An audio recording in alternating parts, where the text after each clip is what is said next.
বিশ্বনবী সাল্লাল্লাহু আলাইহি ইসলামের জীবনী, ওনার বায়োগ্রাফি নিয়ে কথা বলাটা দুষ্কর, কারণ এটার কোনো শেষ নাই, কুল নাই, কিনারা নাই, বিয়ন্ডলেস, বাউন্ডলেস, বটমলেস। সুবহানাল্লাহ বলেন। কারণ তিনি তো এমন নবী যিনি হ্যাঁ বললে এটা শরীয়তে হালাল হয়ে যায়। নবীর মুখ দিয়ে যদি বের হয় হ্যাঁ, নাম, ইয়েস, তাহলে এটা হালাল, ঠিক কিনা বলেন? এ নবীর মুখ দিয়ে যদি না বের হয় যে না, নো, তাহলে এটা শরীয়তে হারাম হয়ে যায়।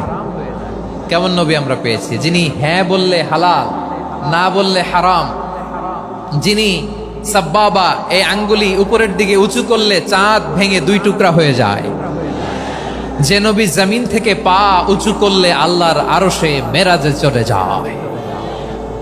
এমন নবীর উম্মত আমরা হয়েছি। যে নবীকে বাদ দিলে কোরআন বোঝা যায় না, কারণ এ নবীর উপরই কোরআন নাজিল করেছে কে? এ নবীকে বাদ দিলে হাদিস বোঝা যায় না, কারণ হাদিস তো এ নবীর মুখনিসৃত পবিত্র বাণী। সুবহানাল্লাহ পড়েন। এ নবীকে বাদ দিলে জান্নাত চিনা যায় না, কারণ জান্নাত তিনি চাক্ষুষ দেখে এসে আমাদেরকে মেরাজ শেষে বর্ণনা করে শুনিয়েছেন।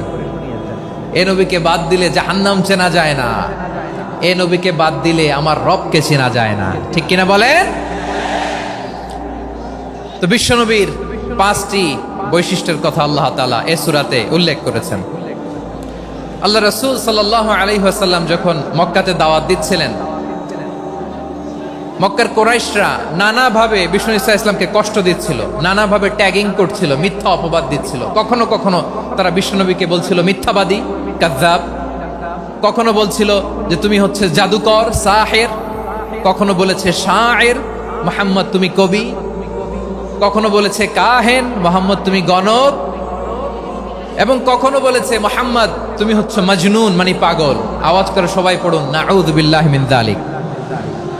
তাহলে বিশ্বনবীকে মৌলিকভাবে এই পাঁচটি অপবাদ দিয়েছে। আমার কলেজা টুকরা সিলেটের ভাইরা, বিশ্বনবীর ব্যাপারে মিথ্যা অপবাদ মৌলিকভাবে দিয়েছে কয়টি? পাঁচটি। বলেছে তুমি মিথ্যাবাদী, বলেছে তুমি গণক, তুমি কবি, তুমি পাগল, তুমি জাদুকর। বিশ্বনবীকে যে এই পাঁচটি অপবাদ দেয়া হলো, আল্লাহ তাআলা এটা সহ্য করেননি। এই পাঁচটি অপবাদের বিপরীতে আল্লাহ তাআলা বিশ্বনবীর পাঁচটি চমৎকার বৈশিষ্ট্য উল্লেখ করে সূরাতুল আহজাবের দুইটি আয়াত নাজিল করেছেন। আওয়াজ করে পড়েন আল্লাহু আকবার। পাঁচটি চমৎকার বৈশিষ্ট্য সূরাতুল আহজাবের ভেতরে রব্বুল আলামিন উল্লেখ করে আমাদেরকে জানিয়ে দিচ্ছেন, ইয়া আইয়ুহান নাবিয়্যু ইন্না আরসালনাকা শাহিদান ওয়া মুবাশশিরান ওয়া নাযীরা ওয়া দাঈয়ান ইলাল্লাহি বিইذনিহি ওয়া সিরাজাম মুনীরা। পড়েন আল্লাহু আকবার। রব্বুল আলামিন ডেকে বলেন, ও নবী, নিশ্চয় আমি আপনাকে সাক্ষ্যদাতা রূপে প্রেরণ করেছি, সুসংবাদদাতা রূপে প্রেরণ করেছি, সতর্ককারী রূপে প্রেরণ করেছি, আল্লাহর দিকে আহ্বানকারী রূপে প্রেরণ করেছি, আর আলো দানকারী চেরাগ রূপে, প্রদীপ রূপে প্রেরণ করেছি। পড়েন সুবহানাল্লাহ। পাঁচটা বৈশিষ্ট্য। এক নম্বরে আল্লাহ তাআলা বললেন, হে নবী, নিশ্চয় আমি আপনাকে সাক্ষ্যদাতা হিসেবে প্রেরণ করেছি। সাক্ষ্যদাতা, বিষ্ণু ইসা ইসলাম সাক্ষ্য দিবেন, এজন্য শাহিদ। শাহিদ মানে সাক্ষ্যদাতা।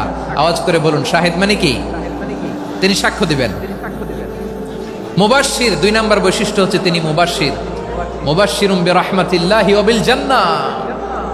তিনি আল্লাহর রহমতের সুসংবাদ দেন, তিনি আল্লাহর জান্নাতের সুসংবাদ দেন। সুবহানাল্লাহ পড়েন। তিন নম্বর বৈশিষ্ট্য হচ্ছে নাযীর, তিনি সতর্ককারী, ওয়ার্নার। তিনি সাবধান করতে এসেছেন, রিমাইন্ডার দিতে এসেছেন যে আল্লাহর পথে যদি না চলো, শিরকি কাজ যদি না থামাও, তাহলে এমন আযাব আসবে আল্লাহর পাকড়াও থেকে তুমি বাঁচতে পারবে না। তিনি নাযীর। বিষ্ণু ইসা ইসলামের চার নম্বর বৈশিষ্ট্য হচ্ছে দাঈয়ান ইলাল্লাহ, তিনি আল্লাহর দিকে আহ্বানকারী।